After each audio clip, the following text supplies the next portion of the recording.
Bonjour à tous et bienvenue sur Partout à Clix, votre chaîne YouTube entièrement en français et entièrement dédiée à HeroClix. Après une grosse période de nouveautés avec Deadpool Weapon X, des unboxings, pareil avec les différents Iconics que j'ai pu recevoir, que ce soit le First Appearance Wolverine ou le Hall of Armor, on reprend les petites vidéos dans lesquelles nous abordons les pouvoirs standards de la PAC. Il n'en reste pas beaucoup.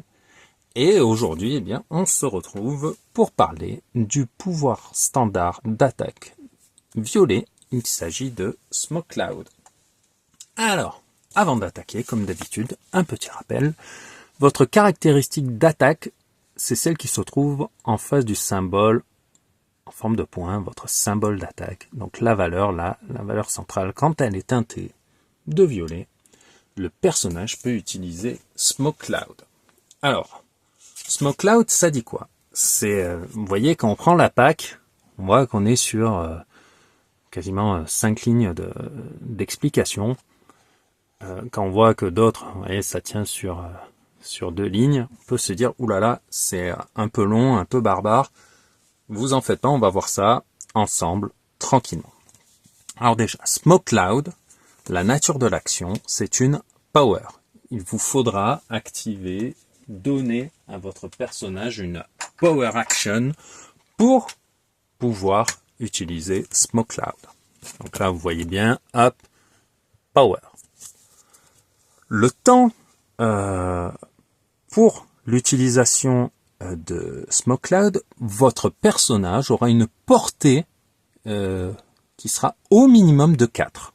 Si le personnage a une portée supérieure à 4, bien évidemment, vous pouvez utiliser votre portée jusqu'à son maximum, mais si le personnage a une portée inférieure à 4, elle devient 4 pour l'utilisation de Smoke Cloud. D'accord ? Vous allez donc générer jusqu'à 6 marqueurs de terrain fumé. Attention, c'est jusqu'à, vous n'êtes pas obligé d'en générer 6, mais vous pouvez en générer jusqu'à 6 marqueurs de terrain fumé, un à la fois, dans des cases distinctes et toutes dans la portée. Tous vos marqueurs de fumée doivent être dans la portée.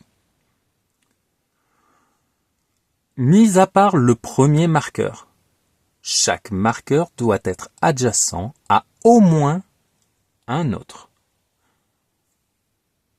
Et au moins un marqueur doit être dans la ligne de vue du personnage qui utilise Smoke Cloud. Les personnages opposés qui occupent un ou plusieurs de ces marqueurs ont leur attaque modifiée de -1. Au début de votre prochain tour, et même si ce pouvoir est perdu, retirez-les. Donc vous voyez, il y a pas mal de choses à voir, pas mal de choses à intégrer. On va le faire ensemble, il n'y a aucun problème. Alors là, dans la petite situation du jour, on a Spider-Gwen et Miles Morales qui affrontent Frank the Plant, qui va être notre personnage pour les travaux pratiques. Vous voyez bien, le 4 est rose, le 17 est orange, le 2 est noir, et donc la valeur d'attaque, la centrale est teintée de violet. Il peut donc utiliser Smoke Cloud. Alors, nous avons donc dit que Smoke Cloud était une action de pouvoir. Donc votre personnage ne pourra pas se voir attribuer d'autres actions s'il veut utiliser Smoke Cloud. On a vu donc que la portée minimum était de 4 cases. Et ça tombe bien puisque Frank, vous voyez, il a une portée qui n'est que de 2. Eh bien, il va pouvoir utiliser quand même Smoke Cloud jusqu'à 4 cases. Jusqu'à 4 cases. Alors, on va bien décrypter la façon dont il faut placer les marqueurs. On doit les placer un à la fois. D'accord? Et tous dans la portée. La portée qui, je le rappelle, est au minimum de 4 cases. Donc, 1. On vous précise que, mis à part le premier, chaque marqueur doit être adjacent à un autre. On va être logique, hein. Le premier ne peut pas être adjacent à un autre vu que c'est le premier que vous posez. Donc on va faire 1, 2, 3, 4, 5 et 6. Par exemple, ça c'est une façon, vous voyez, on a bien tous les marqueurs qui sont dans la portée, qui est de 4, je le rappelle, pour l'utilisation de Smoke Cloud. Hop. Il y en a au moins un dans la ligne de vue, donc jusque là tout va bien. On a fait une action de pouvoir, on met donc un marqueur d'action au personnage. Et donc là, eh bien écoutez, on vient d'utiliser Smoke Cloud de la façon la plus, on va dire, classique qui soit. C'est au tour de Miles et de Spider-Gwen de jouer. Miles qui est pris, alors on va plutôt se mettre comme ça, voilà. C'est pareil, c'est pas très important, voilà, on va dire comme ça, qui est pris dans le marqueur de terrain fumé. Vous voyez, hein, il y a marqué Smoke dessus. Vous voyez, qui est pris dans le marqueur. Il a donc, vous voyez, on vous le dit, hein, les personnages opposés qui occupent une ou plusieurs cases avec l'un de ces marqueurs modifient leur attaque de -1. Donc quand il va vouloir cibler avec une attaque à distance Frank the Plant, qui va faire son jet d'attaque, c'est du 11 pour du 17. Non, c'est du 10 pour du 17 puisqu'il y a un malus. On fait le jet. Ça touche pile. Donc, on va faire comme si l'action se passait normalement. Donc, malgré le malus, Frank est touché. Il prend 3 clics, mais grâce à résistance, il n'en prend que 2. Toughness. Et donc là, on est là. Frank n'a plus Smoke Cloud. Pour autant, on vous précise que même si vous perdez le pouvoir, hein, on vous dit bien « even if this is lost », c'est au début du prochain tour, de votre prochain tour, que vous retirez les marqueurs. D'accord? Donc là, on va dire que c'est à Spider-Gwen de jouer, hein. Spider-Man a fait Miles Morales a fait son action. C'est maintenant à Spider-Gwen. Elle fait son action également. Elle a 11 de toucher, mais elle est dans un terrain de fumée généré par Frank. Elle a donc -1 à sa valeur d'attaque. C'est du 10 pour du 17. Elle fait son jet d'attaque, on va dire exprès, elle fait 16. Elle ne touche pas Frank. C'est maintenant au tour de Frank et c'est donc au début du tour que nous allons retirer les marqueurs. Tac, tac, tac, tac, tac. Ce n'est pas au moment où vous perdez le pouvoir car on vous précise bien even if this is lost. Même si vous perdez le pouvoir, ce n'est qu'au début de votre prochain tour que les marqueurs sont retirés. Pour essayer de comprendre une logique là-dedans, c'est nuage de fumée, donc Smoke Cloud, c'est un pouvoir que les alliés de Batman vont avoir, vous savez, avec les fumigènes, ce genre de truc.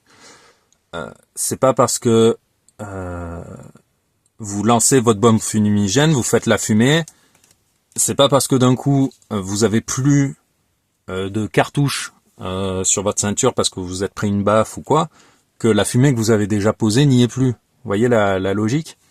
On va essayer, hop là, je vais mettre le pense-bête de l'autre côté, on va décaler un petit peu la map, et on va essayer de, hop, voir aussi pour le placement de ces marqueurs de fumée. On va mettre, hop, dans ce sens-là. Donc là, vous voyez, on est dans cette configuration. Hop, nous avons donc Frank qui est ici. Là, il n'a pas de ligne de vue sur Spider-Gwen, puisqu'on a un terrain élevé. Ici, vous voyez, niveau 1, niveau 2, c'est une petite maison qui est surélevée. Nous avons Miles qui est ici. Miles est à 1, 2, 3, 4, 5 cases. Donc il est au-delà de la portée minimale de 4 cases, puisque je le rappelle, Frank n'a que 2, donc pour l'utilisation de Smoke Cloud, on ramène à 4.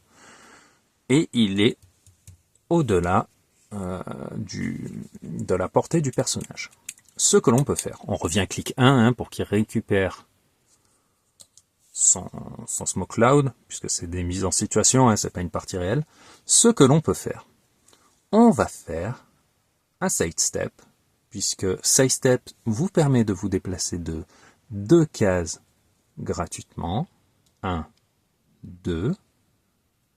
Et là, maintenant, vous allez donner une action de pouvoir à Frank pour pouvoir utiliser Smoke Cloud. On va même se mettre, on était là, on va faire 1, 2 pour que je puisse vous faire une mise en situation un peu plus claire. Donc là, on n'a pas de ligne de vue sur Spider-Gwen. Vous voyez bien que Spider-Gwen, si elle devait tracer une ligne de vue, là il y a un angle de mur, donc sa ligne de vue elle est comme ça. Donc si on veut voir Spider-Gwen, il faudrait être au moins quelque part par là. Malheureusement, ce n'est pas le cas pour Frank. En revanche, il a une ligne de vue sur toute cette zone-là. Donc il va utiliser donc sidestep, action gratuite, il n'y a pas de marqueur. Action payante, action power action, je génère des nuages de fumée. Le premier doit être, voilà, on va le mettre ici. C'est bien dans ma portée, c'est bien dans ma ligne de vue. Le second, on va le mettre ici. On est toujours dans les 1, 2, 3, 4 cases. On est d'accord? Le troisième, il va être ici. Le quatrième, il va être ici. Donc là, jusque-là, tous les marqueurs sont adjacents. Le cinquième va être ici. Et le sixième, je vais le mettre sous moi. Enfin, sous Frank. Quel est l'intérêt? Nous allons voir ça ensemble tout de suite. Donc, Frank a fait une action de pouvoir. Ce que l'on vous précise dans l'utilisation de Smoke Cloud, c'est que vos voilà, vous avez vos Smoke terrain marqueurs. Vos terrains de fumée, ce sont des terrains gênants. D'accord? Vous voyez, ils sont bordés de vert comme les terrains gênants sur la map. Ici, ici. Et donc, quand vous êtes dans votre terrain gênant et qu'un adversaire vous fait une attaque à distance, vous bénéficiez du +1 de défense contre les attaques à distance. Donc là, si on veut attaquer Frank avec une attaque à distance, il ne faudra pas atteindre son 17 de défense, mais un 18. Et là, il a 18 de défense, mais Miles n'a pas 11 d'attaque. Il est pris dans le nuage de fumée, et donc il a -1 à son attaque. Ce n'est plus 11 pour 17, mais 10 pour 18. L'écart est plus grand. Et ça rate. Donc, vous voyez, ça peut être intéressant, le placement des nuages de fumée, qui vont vous permettre d'avoir un bonus de défense. Si vous jouez alors un personnage qui a la capacité d'équipe Batman Ally, comme Catwoman, vous le mettez dans un marqueur de terrain de fumée. C'est du terrain gênant, donc le personnage peut utiliser furtivité. Donc là, les personnages qui sont ici, quand ils vont vouloir cibler Catwoman, ils ne pourront pas, la ligne de vue sera bloquée. Donc, c'est un pouvoir qui est un peu, comment dire, situationnel, parce que comme il demande une action de pouvoir pour être activé, voilà, on se dit générer des terrains gênants, c'est pas toujours, voilà. Mais là, on peut voir que avec le sidestep, même si on n'a pas de ligne de vue, on peut embêter un personnage qui est hors de notre ligne de vue et lui mettre un malus à la valeur d'attaque. Imaginons que là, on a Madame Spiderling qui veut attaquer un allié de Frank the Plant, en théorie ça devrait être une Harley Quinn. Allez, on va la mettre là. Elle a bien une ligne de vue sur Harley Quinn, mais elle a -1 à l'attaque parce que elle est prise dans le marqueur de fumée. Et comme la ligne de vue passe par un terrain gênant, la défense de Harley Quinn est augmentée de 1. Parce que, je vous le rappelle, il n'est pas nécessaire d'occuper le terrain gênant pour bénéficier du +1 de défense contre les attaques à distance, mais il faut que la ligne de vue passe par une case de terrain gênant. Et c'est le cas ici. Donc vous voyez, Spiderling qui n'est pas dans la ligne de vue de Frank est dans sa portée, 1, 2, 3, 4, est prise dans le terrain de fumée. Sa ligne de vue passe par du terrain gênant. Elle a donc -1 à l'attaque, alors que Harley Quinn a +1 à la défense. On passe donc, c'est à nouveau c'est du 10 pour du 19. Donc ça devient compliqué pour les adversaires. Un petit point, juste pour éclaircir quelque chose qui peut paraître un peu curieux. On vous dit un personnage qui occupe un ou plusieurs de ces marqueurs modifient son attaque de -1. Ça veut dire quoi? Ça veut dire que si vous faites un nuage de fumée sous pardon, on peut plus les mettre en diagonale, excusez-moi, sous Ghost Rider, comme ça, ce n'est pas parce qu'il occupe 2 marqueurs qu'il a -2 à l'attaque, d'accord? Non, vous avez un malus de -1, quel que soit le nombre de marqueurs que vous occupez.